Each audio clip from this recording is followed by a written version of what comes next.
Hey guys, what's up? My name is Elise and this is my YouTube channel, The Crunchy Ginger.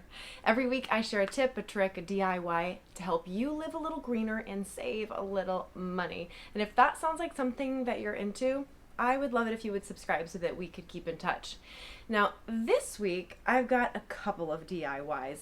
So I'm kind of excited about this video because a couple of weeks ago, we went camping as a family with our two little boys, at the time almost 2 and almost 5, for the very first time.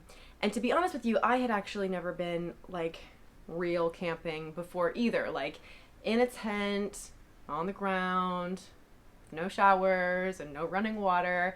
And so to say that I was apprehensive is a pretty serious understatement. But long story short, we ended up having a great time, and there are a few things that I brought with me that really helped me to feel more comfortable and a little bit cleaner. And so what I want to share with you today, as I'm kind of in the middle today of preparing to pack for our second family camping trip, these are my 5 favorite beauty and hygiene DIYs from a reluctant camper. And at the end of the video, I'm also going to share with you a really brilliant first aid kit hack, which is not exactly a DIY, but it's kind of in the same vein. So we'll throw it in as kind of like a bonus tip. And for all of these, there's a video that corresponds with the project. So I'll put a link up above, and I'll also put a link in the description box so that afterwards you can go and check those tutorials if you need some more information. Arguably the most important one is DIY hand soap. So this is the same liquid hand soap that I use at all the sinks in our home, and the camping version is basically the same thing. I use Dr. Bronner's Castile soap, and I use this hemp baby unscented, mild, whatever it's called, hemp baby unscented pure Castile soap. So no fragrance, just the soap. Castile soap is a vegetable oil soap, and it is completely biodegradable, which means it's excellent for camping. It's also awesome for camping because you can use it for all of your soap needs. You can use it for hands, you can use it for your body, you can use it on your face, you can use it on your dishes, you could use it in a pinch to wash an article of clothing if you needed to. So it's perfect for an all-purpose soap for camping. When I make mine for my home, I use a glass refillable pump bottle. This is just like, I think hand sanitizer was in this one, so it's just a little plastic so it won't break while camping, pump dispenser. And so I just used the Castile soap, and I filled it about maybe a little shy of a quarter of the way full when I got there. So I brought it in a little container like this, filled about a quarter way through. And when I make it at home, I use distilled water or water that's been boiled for 5 minutes and cooled, and that will kill any microbes.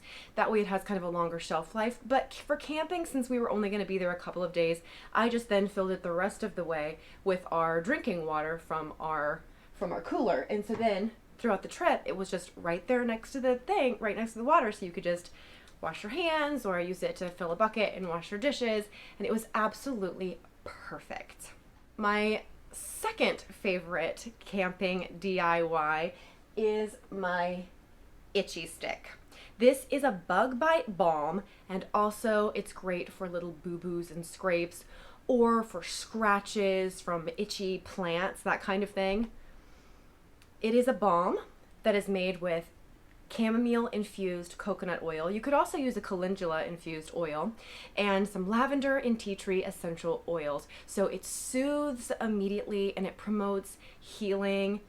Also, those ingredients have some antibacterial, antimicrobial, antifungal properties. So it's great on, if you can't really clean things super properly without running water, this is perfect to kind of tie you over and help promote some healing.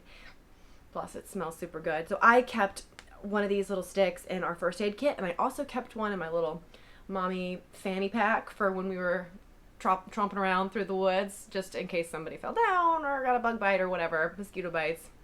This guy is a must. The next thing that I found really helpful, and this one I grabbed like on the way out the door, like on one of my like 5 trips back inside to anxiously make sure I'd locked all the doors and windows and remembered to pack all of the things. And I grabbed this as kind of like an afterthought, and I'm so glad that I did. It's my DIY lotion bar. Now, last time I just brought this one, which it's wrapped in this, I like to keep them wrapped in parchment paper when I'm not using them. This one is just the one that I make in the video, which I'll link up here, and it has kind of a peppermint fragrance. The reason why it's awesome for camping is because this is a solid lotion bar that will not melt. So it's not messy and it's not going to take up a lot of room. It's not going to spill, but you can kind of rub it on. We live in Oregon and went camping here, and it is super, super dry. So having something like this at the end of the day, right before we, turned in, was nice to kind of just moisturize my hands and feet and make me feel a little bit more human, and plus the scent was kind of relaxing. So I highly recommend having one of these. It's basically equal parts coconut oil, shea butter or cocoa butter, and beeswax. So you can check that tutorial as well. Peppermint is pretty good because it does deter some insects and bugs, but for this time I thought I would make another version of this lotion bar, and this one I made using some essential oils that repel bugs specifically. So some citronella, some lemon eucalyptus, a little lavender. I think I also put some cedar wood in this. Other great choices for bug repelling essential oils would be things like rosemary or geranium, tea tree. There's a whole bunch more, but that'll kind of get you started. But I'm going to make a whole separate video, I think, about this project, this bug repelling lotion bar. But in the meantime, you can either use one with one of those essential oils, or you can make one of these that is completely unscented. The next thing that I absolutely could not have lived without is some lip balm. And I am on like a real lip balm kick this summer. So if you haven't already subscribed, please do so if you're interested in seeing several lip balm recipes that I've been trying out through the summer. But I'm kind of a lip balm addict, fanatic under normal circumstances, but like add in several days of being in the dry air, like in the sun, just chapped lips, like major chapped lips. And so I was so super glad to have lip balm with me. I have a tutorial for one that you put in like a lip balm pot that's a little bit softer than what you'd put in a tube. So if you're gonna make that one, just add just a touch more beeswax to firm it up enough so it won't be too melty in your chapstick tube. But you could also use one in the pot. I just kind of like a stick like this for camping purposes so that you're not sticking your kind of grubby, dirty fingers in there, and it's real quick to just, whip on. Now, the last DIY beauty hack for camping is arguably the most superficial, but this is my DIY dry shampoo. Basically, it is made with arrowroot powder, and I like to add cinnamon and ginger powder to make it more the color of my hair. If you're a brunette, you could also use a little bit of cocoa powder. I've got the tutorial and some different proportions for it in the video, like I'll link above and also below. But basically, you can either take a little pinch like this and sprinkle it right in your hairline, or you can use a little powder brush, dab it like that, and dab it on your hair, kind of work it in with your fingers or with a hairbrush. Not completely necessary, but if you're not going to be showering for a couple of days and you start to get like just the oils from your face and the sunscreen and your hands and all that other stuff, you start to feel a little bit kind of greasy, and it's sort of nice, I think, to refresh a little bit, maybe on your second or third day out in the wilderness.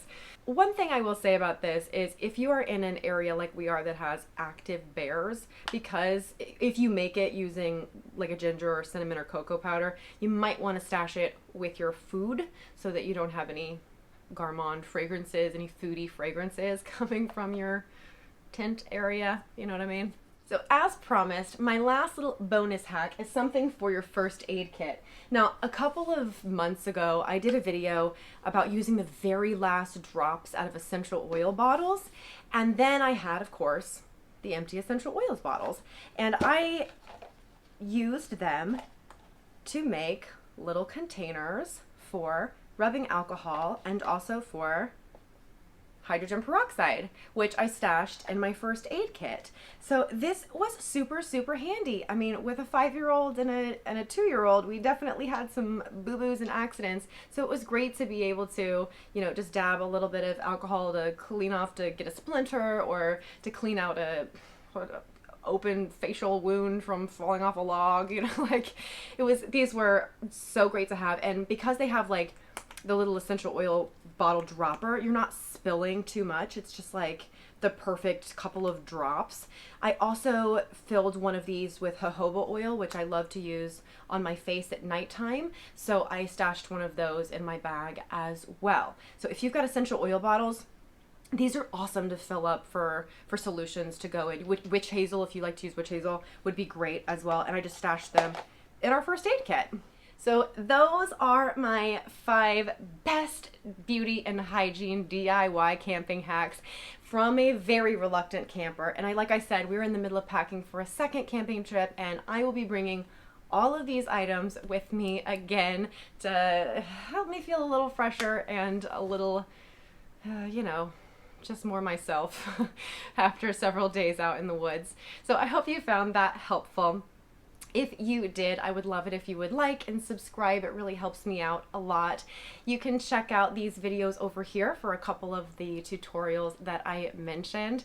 And I hope that you enjoy the rest of your summer and that this helps you if you go camping. Let me know if you've got a favorite camping beauty or DIY hack. Leave it in the comments below. I'm sure that other people would very much like to read them as well.